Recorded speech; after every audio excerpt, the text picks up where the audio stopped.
Good morning, everybody, and welcome back for your Lunch Break Live. My name is Savannah, if you are new here, and happy Friday, everybody. We made it. At the beginning of this show and at the beginning of the coronavirus, I would count down the days, like we're on day 10, day 11.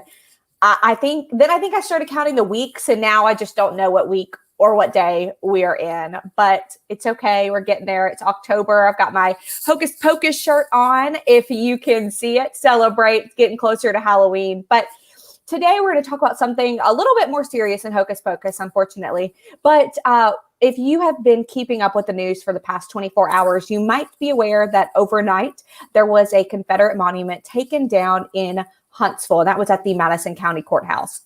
Again, this all happened overnight. You were probably sleeping when it happened. I know I was. But our own reporter, Paul Gaddis, is here. He was there when this happened. And Paul, I appreciate you coming and joining me. I know you're running on zero sleep. So, tell us when this happened, how you found out that this monument was coming down, and what you did after that. Well, I was covering a city council meeting last night in Huntsville.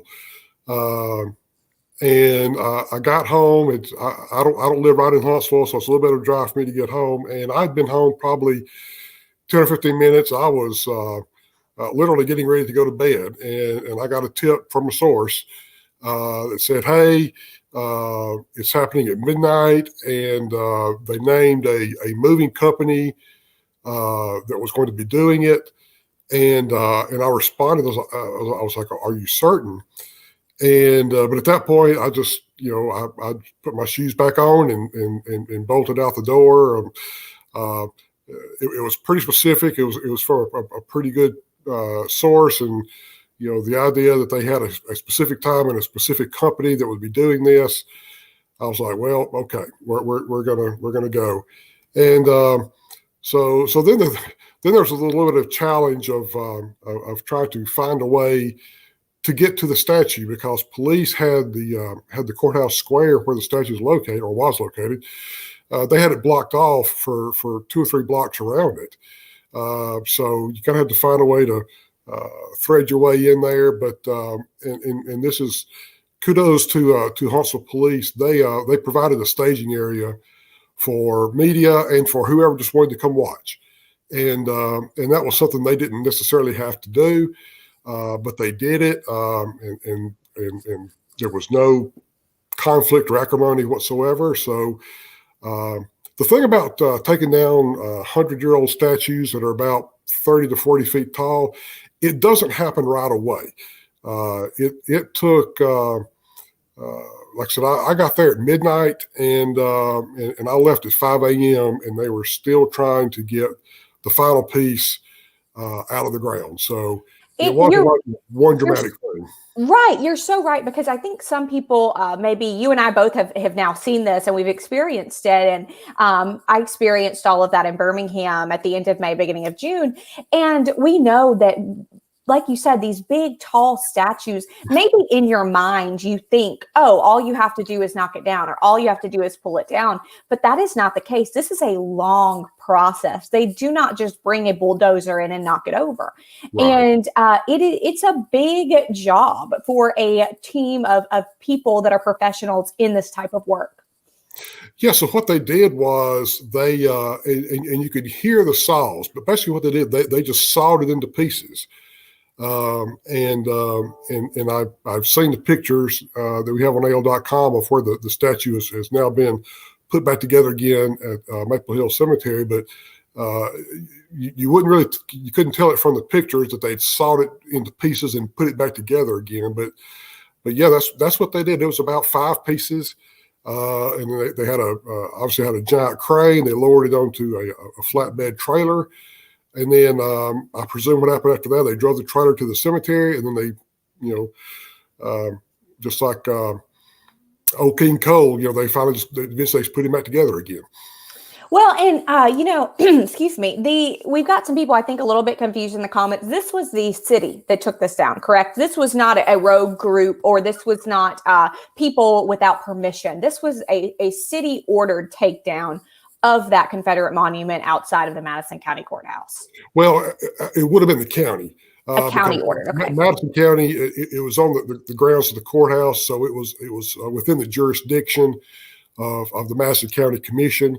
So they would have been the ones to orchestrate this move. Now, and there's a whole backstory here, but the long story short is the city of Huntsville, which owns Maple Hill Cemetery, the city council unanimously agreed to accept the monument at the cemetery, and so it was sort of a county city team effort, but it was actually the county that would have taken it down or hired somebody to take it down. So the county hired somebody to take this monument down again. And now this is a Confederate monument that is not, it's of a soldier. It's not of a named soldier. It is just a generic soldier. It was erected in 1905 by the Daughters of the Confederacy. And, that's a long time. It's been there, but we know over the past several months, like there has been across the nation and across Alabama, there have been calls to take it down. Paul, I know you have been at multiple events and multiple protests at the Madison County Courthouse about that same monument. So has this always been an issue for people in the Huntsville, Madison County area, or did the calls to take down this monument really just start earlier this year? No, and there's been organizations for years that have lobbied for this, that have held protests over the monument. The Tennessee Valley Progressive Alliance is one that I'm most familiar with in recent years. But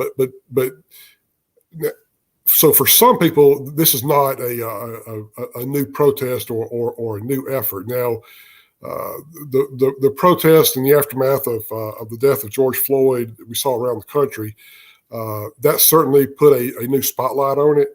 But no, this was something that's sort of been in the works for years. And now, interestingly enough, the county commissioner who initiated or who made the motion for the county commission to vote to take this down said in the press release last night that the county commission had been having these conversations ongoing, sort of behind the scenes, for months before the George Floyd incident. So now, would it have happened without these series of events during the summer? It certainly wouldn't have happened this quickly, I don't believe. But it's something that's been a sort of a source of conflict in the community, and it still is in different communities around Alabama too. There are still other monuments out there that people are protesting over. But that's the truth. That's the truth. And we know that there have been monuments that have come down across the state over the past couple of months. There's been protests over the state over the last couple of months. And we've always got people that are on each side of the issue. And Paul, I'll let you talk about that in a minute, the people that you saw out there. We've got people who support the takedown and people who do not support the takedown of the monument. But we know that an argument that a lot of people say who don't want to take down the monument, they say you're erasing history.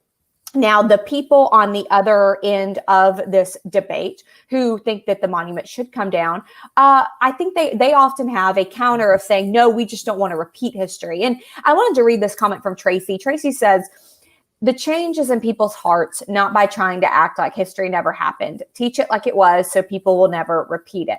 And I think that, at least from my experience in the Birmingham protests and in the Birmingham version of taking down the Confederate monument outside of the courthouse, that was a lot of the argument or the response to the argument I heard, like what Tracy is saying, that the monument takedown does not signify the erasing of history, but you've got people who believe it does.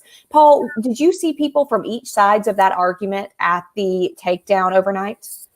Yeah, I did, and actually, the people who let me know it was happening were part of keeping the statue in place, and there were some pro statue people who were there. Not very many. They were far outnumbered by those who were eager to see it go down and eager to cheer with each piece that was removed. But it is most definitely a two-sided issue, and I guess in my particular job, it doesn't do me any good to have a position one way or the other on whether the statue should stay or whether it shouldn't stay. But to your point, though, history is not erased because a tower of granite is moved from point A to point B. I mean, history is in the history books. It all happened, and history is not necessarily summed up in a statue. You know, I would bet outside of the Statue of Liberty, I was actually thinking about this months ago. I can't think of a single statue that I have any sort of feelings for one way or the other. You know, and I guess I figure if I feel that way, there's probably other people who feel that way too. I'm looking through some of our comments that keep coming in. That's why my head keeps drifting. Y'all, first of all, I'm going to pull out my mom hat here. I'm not a mom, but I'm going to pull out my mom hat and say, y'all keep it classy here in the comments. Do not give me more work to do and go through these. So y'all keep it classy in there. You know, Paul, there were we know that this monument is being taken to Maple Hill Cemetery. Mm-hmm. Were there people who opposed it going to the cemetery, or did most people say, okay, the cemetery is a good place to take it if you're going to move it? I think the cemetery was widely received as the best place if you were going to move it. Of course, there are those who didn't want the statue to move. You know, they didn't like that either. But Maple Hill Cemetery is if you've never been there, it's a beautiful setting. I mean, it's just a very picturesque cemetery, and where they have placed the monument is in a Confederate cemetery that's within the larger cemetery. There's probably several dozen tombstones. I was out there the other day.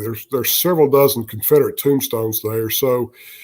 That's certainly not. It's not like they're just sticking it off in a dark corner somewhere. I mean, that there is definitely an appropriateness to placing it at Maple Hill in the Confederate Cemetery. Can you tell us, for those of us who are not maybe as familiar with Huntsville and North Alabama, where Maple Hill Cemetery is? Is that in Huntsville? Yes, and it's not 5 minutes probably from the courthouse square. I mean, it's not very far from downtown at all, and it is a big cemetery. I mean, it is. I've only been out there once or twice myself. It is a very big cemetery. There are, as strange as this may sound, there are events out there throughout the year, cemetery strolls or whatever. Like I said, it's a very picturesque area of the city. Now.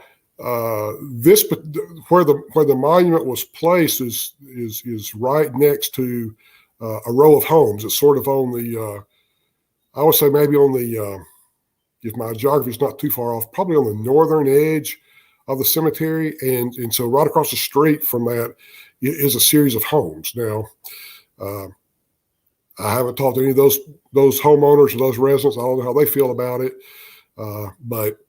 At any rate, that's where it is right now. We've got a question from Wendy, and I think this is a really valid question. So thanks for asking, Wendy. She says, why are all these monuments being moved in the middle of the night? Well, I think the biggest reason is because, like last night in Huntsville, they had to close a lot of streets, and so you want to be able to do that when you're going to affect the least amount of drivers. Second of all, it's it's for safety. You want to have the least amount of people out there as possible.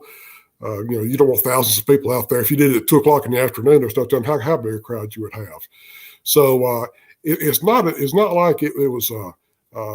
At least in this case, I don't think they were trying to be deceptive about it. I think that this is just when you do it. If you're going to move a house, and you're going to take up 2 lanes of traffic moving a house down the road, you're going to do that at 2:00 in the morning. You're not going to do it during rush hour. So it might be easy to jump to the conclusion that they're trying to sneak and do it in the middle of the night. But this really wasn't necessarily a secret. Like I said, people were finding out about it. People came to watch. People who apparently didn't want to sleep last night came. But I don't think there was anything nefarious going on here. Good question, though, Wendy, because the Birmingham statue in downtown Birmingham was also moved in the middle of the night. We actually had a video that chronicled, I think that was a 4-hour takedown of the monument. Like we mentioned earlier, this is not a simple process. And that was in the middle of the night, too. So, Wendy, good question. I want to talk really quickly about the legality of this whole situation. Mm-hmm. And I know that sounds a little bit dry, but it really is an important part of this. Now, we do know in Alabama, there's a 2017 monument protection law, and that means that in order to remove a monument that is of a certain age, you can't just do it. You have to ask. You have to request a waiver.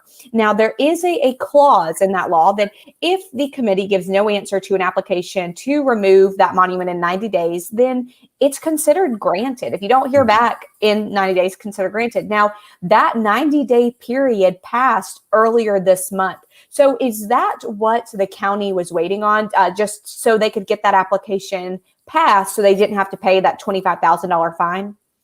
Yeah. That's been a big objective for the Madison County Commission, is to do this legally. That's what they kept saying over and over again. Even when they first voted to do this, they said, we're going to do this legally.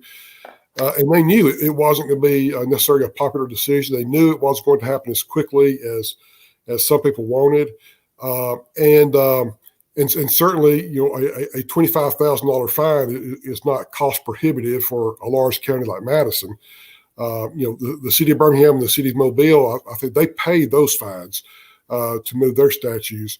But so the Madison County Commission submitted an application to this Monument Review Committee. And now, according to the law, that committee can only consider cases where a monument has been in place for 20 to 40 years. Now, obviously, this monument's been in place for 115 years.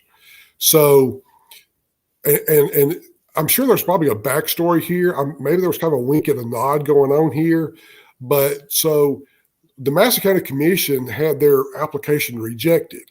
But it wasn't rejected by the Monument Committee. It was rejected by the Alabama Department of History and Archives or something like that. Now, so technically they didn't get an answer from this Monument Committee. So 90 days goes down the road and they still don't have an answer from the Monument Committee as the law requires.